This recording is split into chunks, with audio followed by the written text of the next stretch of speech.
Without a vision, the people perish.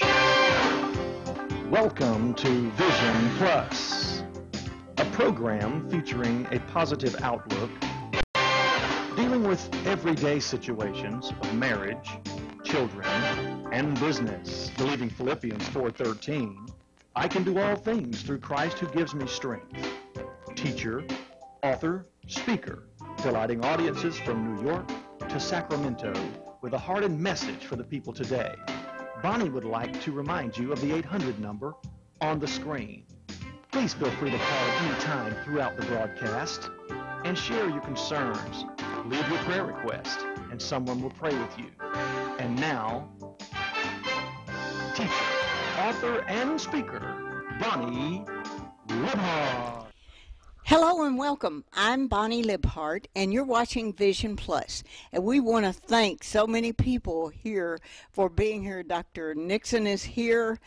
She had to show her husband, who owns EnviroSafe, Terrell, how to find us, because we're on location, because we have some wonderful people we want you to meet and to understand. And Tristan's over here, and he's being so quiet, I can't believe it.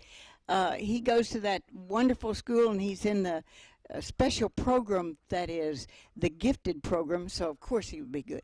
If you have wondered about all the things that are going on in the world and how we could possibly get along with people, I know a lot of us have been watching over the last few weeks the movie The War and have been disturbed about some of the things that we see. Well, there is a program that's going on across the United States and across the world that's an international program, and the objective is to help other people in other countries and us work together for excellence, not only in education but just in understanding, in communication. I think that as we get to know each other, because as many of you know, one of my siblings' children went to the Ukraine and a lot of the Slavic countries and was just very busy, and her objective was, if we could talk to each other, then we don't have to shoot each other and hurt each other. And even though we might be jealous of the Russians that were at the space station and into space before the Americans were, it was perfectly all right, because now they're working together as a team. And that's what we want to encourage you to do. You know, if we can work together around the world, then we can have better understanding of other nationalities, other religions, all kinds of people, and we'll find out that they're pretty good guys. My nephew is an attorney, and he said, did you know they're now burying attorneys 30 feet under? And I said, no, I didn't know that, Paul. He said, yeah, because down deep we're pretty nice people. And so that's the joke. He tells a lot of attorney jokes. That's true about everyone in the world. We took a speaking trip around the world, and we found out that in every country and every nationality, the one thing that everybody wants to be needed, admired, appreciated, loved. They want to be shown that their accomplishments are recognized. And that's what's happening here with the international program that's now at the University of Alabama in Huntsville. But it's not just here in Alabama. It's across the country. And you know, many of you know that we brought from Vladivostok Olga, who spent a year here, and she now wants to come back again. And we also, some of you know about the 100,000 to 400,000 prisoners of war from the Second World War, Germans mostly, that came to the United States. And one of the things they learned, here we're supposed to be enemies, and 7 of my husband and my brothers were serving in the military at the time, and the prisoners of war were working right on my dad's farm, a cotton farm in Arkansas.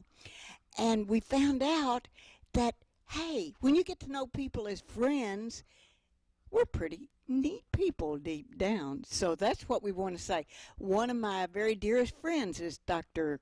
Charlene Nixon, and she's from the Philippines, and we're hoping that one day we'll go there to speak. And I've been invited by 250 women to go to not only Puerto Rico but some of the other countries to speak about this very same thing, that we want you to understand how if you can get along with your own family, start there. I always think the good Lord wants us to start within our own family, our own loved ones, our children, our spouse, our friends of all kind.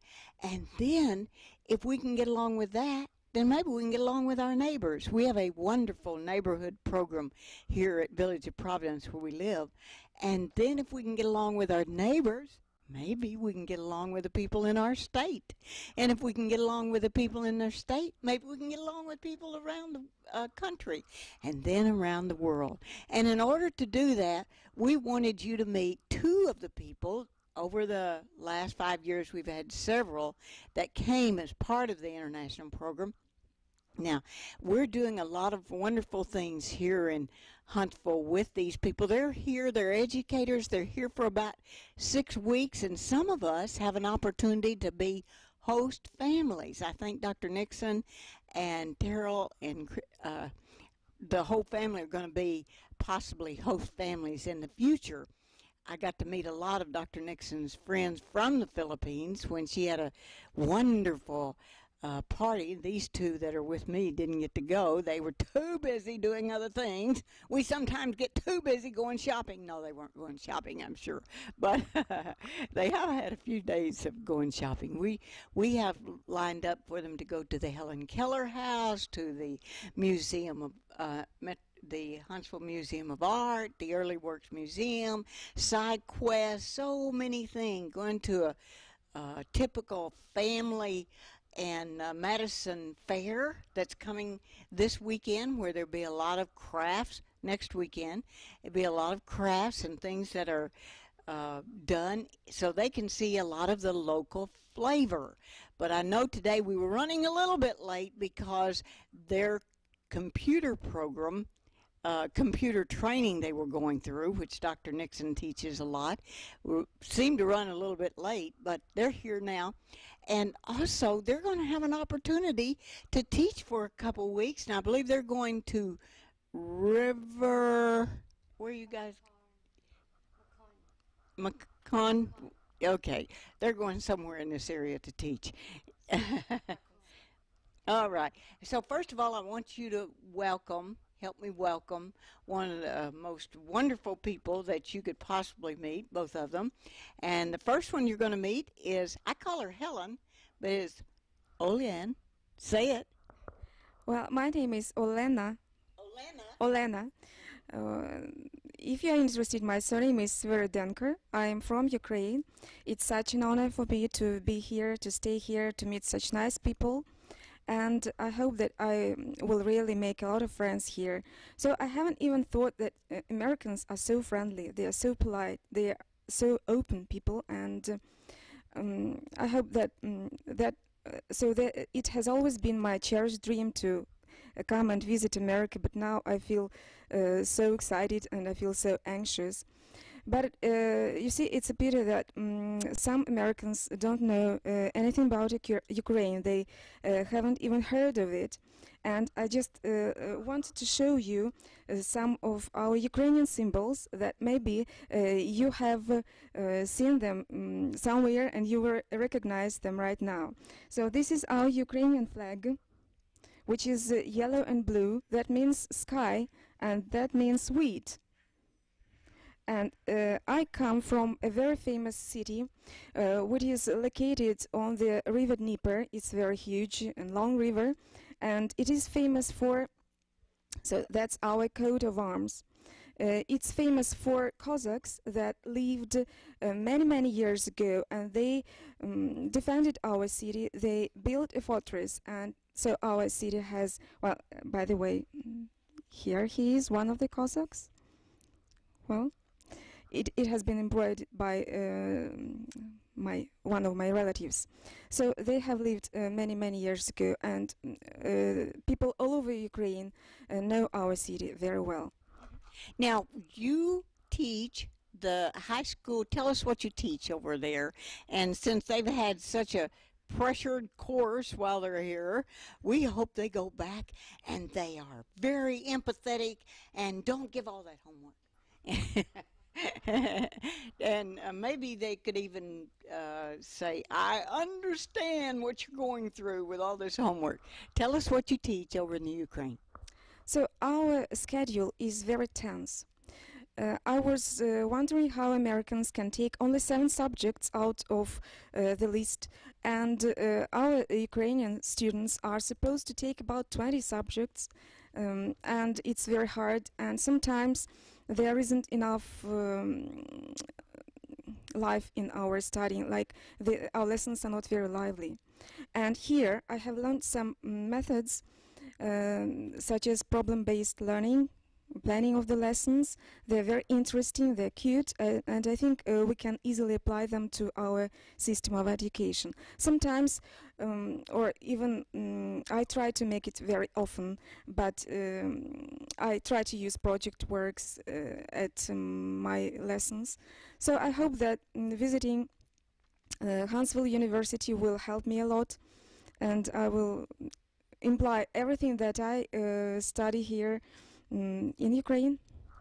One of the things that I observed in some of the pictures, Dr. Nixon, was they have small classes. I think I have to take a drink of water.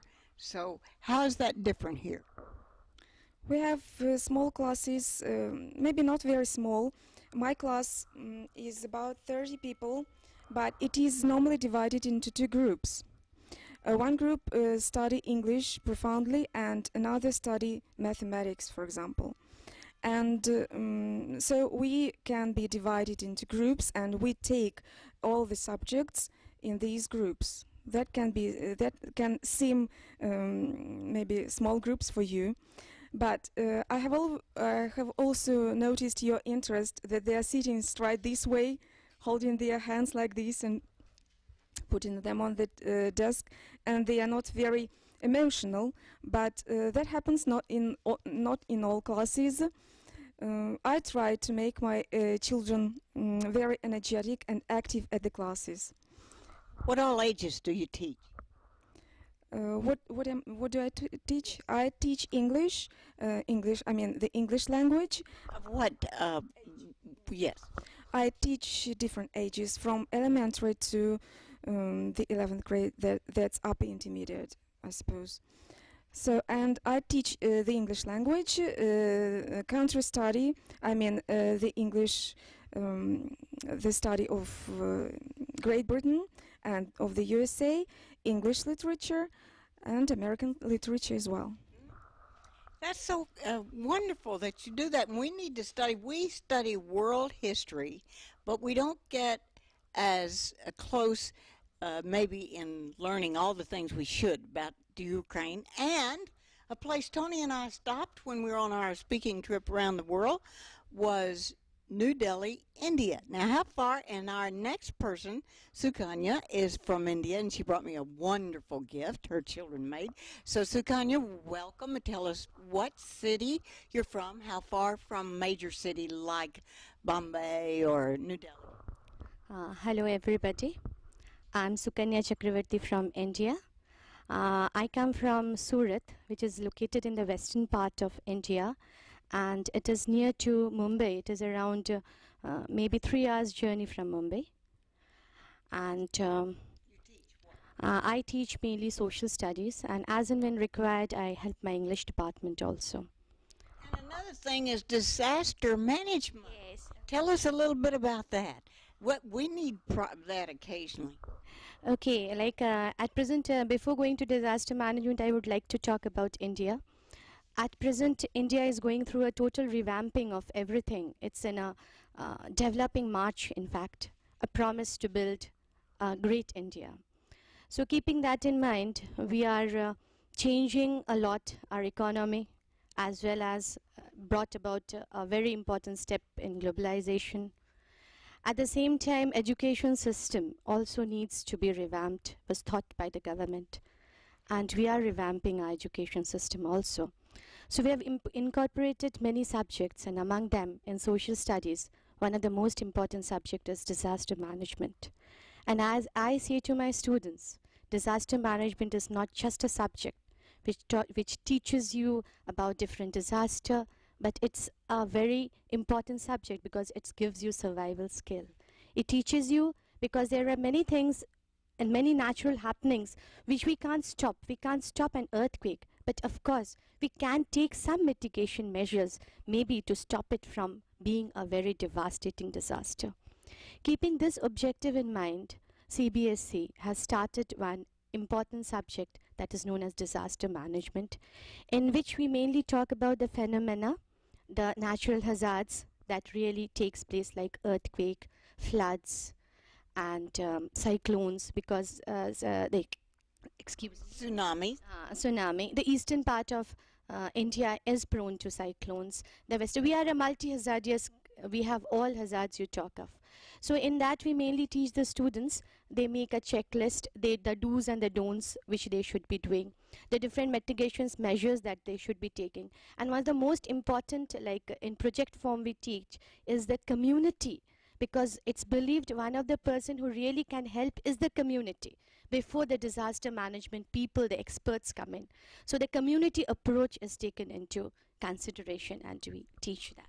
I want us to do that here in the United States, to take disaster management, because maybe we don't have tsunamis, but we do have the earthquakes and the tornadoes and a lot of other horrible things that are natural disasters. So we need to learn this also. So maybe you can make it.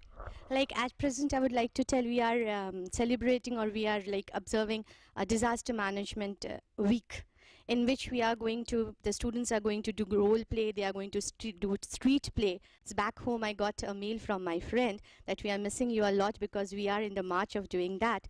And in that they will go to door campaigning about the do's and don'ts of floods, because the area I come from is very prone to floods.